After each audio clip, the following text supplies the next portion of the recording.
Good morning and welcome.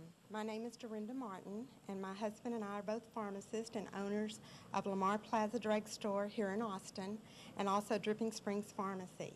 I am the president of the Texas Pharmacy Association, and I serve on the Texas State Pharmaceutical and Therapeutics Committee as appointed by Governor Perry. I am proud to be joined today by every pharmacy group in Texas and pharmacists from across the state who agree that the planned reimbursement rates to fill prescriptions for Medicaid patients in Texas will reduce access to vital medications as pharmacies close throughout Texas. Today, the Texas Pharmacy Business Council, the Texas Federation of Drug Stores, the Pharmacy Choice and Access Now Coalition, American Pharmacies, Texas True Care, and pharmacists from across the state come together as a unit to highlight the disastrous effects that will result from the current implementation of Medicaid managed care in Texas, specifically how pharmacy benefit managers are proposing significant cuts in reimbursement rates. Currently, pharmacies receive reimbursement for Medicaid prescriptions throughout the state's vendor drug program.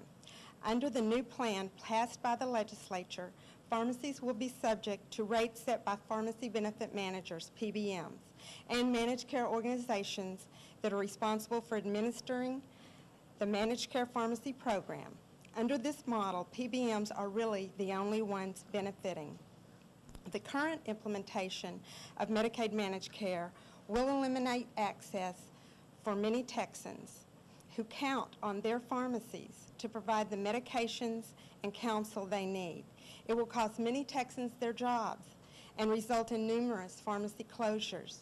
I would like to share with you the devastating impact the proposed rates under the Medicaid managed care will have on my pharmacy and my patients.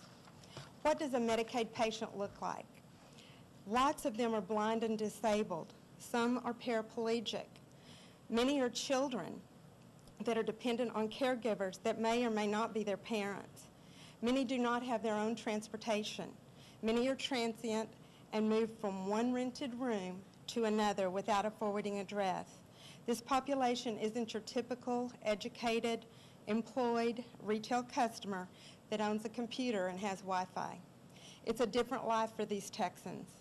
In light of the unintended consequences of the new Medicaid managed care reimbursement structure, my husband and I have two choices. We can refuse to service our Medicaid patients, or we can reduce the services to Medicaid patients. Services that we've evaluated that will likely go away are delivery. Our cost is $7.50 per stop. Special packaging, we won't be able to provide that any longer. My cost is over $1 a script. And medication adherence programs that ensure compliance. I don't even know what my cost is, but it's substantial. At this time, I'd like to introduce Louis Rumsey for his testimony. Thank you, Dawn. Thank you and good morning.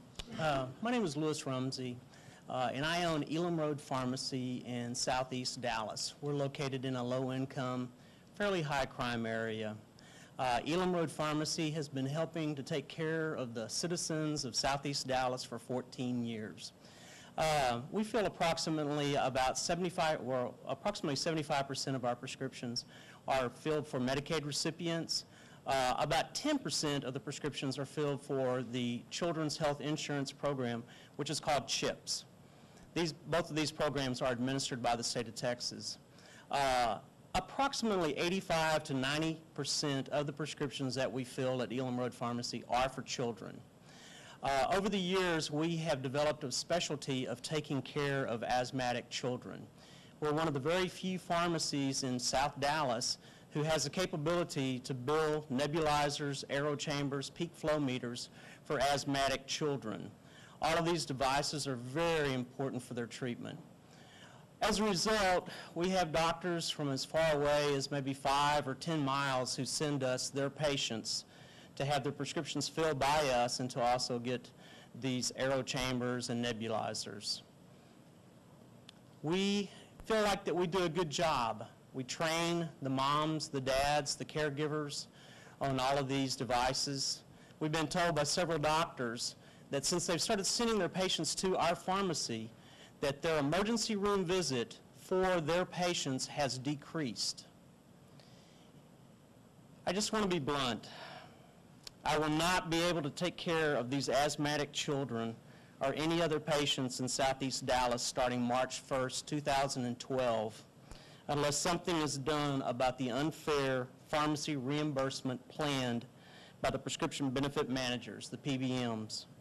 After analysis of our top 50 drugs, which are used to fill about 80% of the prescriptions dispensed by my pharmacy, applying the reimbursement formula from Navitus and the proposed formularies from CVS Caremark, I have determined that I will literally go broke trying to keep my pharmacy open. The reimbursement is so low that even if I let go of several employees, cut back on expenses, and do not even pay myself a salary, I will still lose money. If I go out of business, where will these patients go? That's what I'm worried about. And if I